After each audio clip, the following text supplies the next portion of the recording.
అదే RTV app వార్తల్ని క్షణాల్లో చదివే అవకాశం ఉంటుంది. ఒక న్యూస్ పేపర్, ఒక టెలివిజన్ ఛానల్ మీ చేతుల్లో ఎప్పుడూ ఉంటాయి. కేఎస్పేట దర్గా సంబంధించి దర్గాలో ఎటువంటి ఇష్యూస్ లేకుండా ప్రశాంత వాతావరణంలో భక్తులకు అనుకూలంగా జరగాలనే ఉద్దేశంతో ఈరోజు ఆర్డీఓ ఆత్మూరు మేడం గారు, శ్రీ హేమారెడ్డి సంగం గారు, ఎంఆర్ఓ, ఎండిఓ, అదేవిధంగా ఏఎస్పేట ఎస్ఐ గారు సమక్షంలో ఈరోజు ఈ ఏఎస్పేట సంబంధించి లాడ్జీ ఓనర్స్, దర్గా సంబంధించిన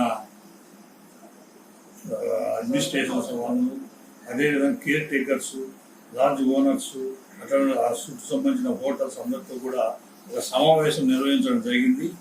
ఆ సమావేశంలో అందరితో దర్గాలో ఎలాంటి ఇష్యూస్ వస్తున్నాయి, ఆ ఇష్యూస్ని ఎలా సాల్వ్ చేసుకోవాలా భవిష్యత్తులో అని చెప్పి ఈరోజు అందరితో మాట్లాడడం జరిగింది. వాళ్ళు కూడా సూచనలు ఇవ్వడం జరిగింది. మేము కూడా సూచనలు కొన్ని చెప్పడం జరిగింది. ఏంటంటే ముఖ్యంగా ఎవరన్నా కానీ అక్కడ మానసికంగా సరిగా లేకపోతే ఆ దర్గాకు వచ్చి అక్కడే నెలలు, సంవత్సరాల తప్పు ఉండడం జరుగుతుంది. కాబట్టి వాళ్ళకి ఎటువంటి ఇబ్బందులు లేకుండా అందరూ కూడా దానికి సంబంధించిన బయట హోటల్, బయట హౌసెస్ రెంట్కి తీసుకుని ఉండడం జరుగుతుంది. కాబట్టి లాడ్జెస్లో కూడా ఉండడం జరుగుతుంది. కాబట్టి దానికి సంబంధించి సమాచారం పోలీసుకు ఇవ్వాలని చెప్పి వాళ్ళని కోరడం జరిగింది.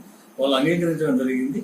ఏదంటే దీని ముఖ్య ఉద్దేశం ఏమంటే ఒకటే, దర్గాలో ఎటువంటి ఇష్యూస్ జరగకూడదు. పవిత్రమైన ప్రదేశం, దేశంలో నలుమూల నుంచి అక్కడికి వస్తారు, భక్తులు వస్తున్నారు. కాబట్టి దాని పవిత్రత పెంచేదానికి అందరం కూడా అధికారులు ఉంది. ఈరోజు అసెంబ్లీ చిన్న ఈ మధ్య ఒక నోటీస్కి వస్తున్నాయి. కాబట్టి భవిష్యత్తులో అవి కూడా జరగకుండా అందరూ కలిసి లోకల్గా కానీ యంత్రాంగం కానీ అందరూ కలిసి భవిష్యత్తులో ఈ యొక్క దర్గాలో ప్రశాంతంగా భక్తులు దర్శించిపోయే విధంగా ఒక అట్మాస్ఫియర్ క్రియేట్ చేయాలనే ఉద్దేశంతో తెలుగులో న్యూస్ కి ఫాస్టెస్ట్ యాప్ ఇప్పుడు టోటలీ న్యూ అవతార్లో జస్ట్ 5 seconds లో కంప్లీట్ న్యూస్. సోషల్ మీడియాలో ట్రెండ్స్ కి వన్ స్టాప్ సొల్యూషన్.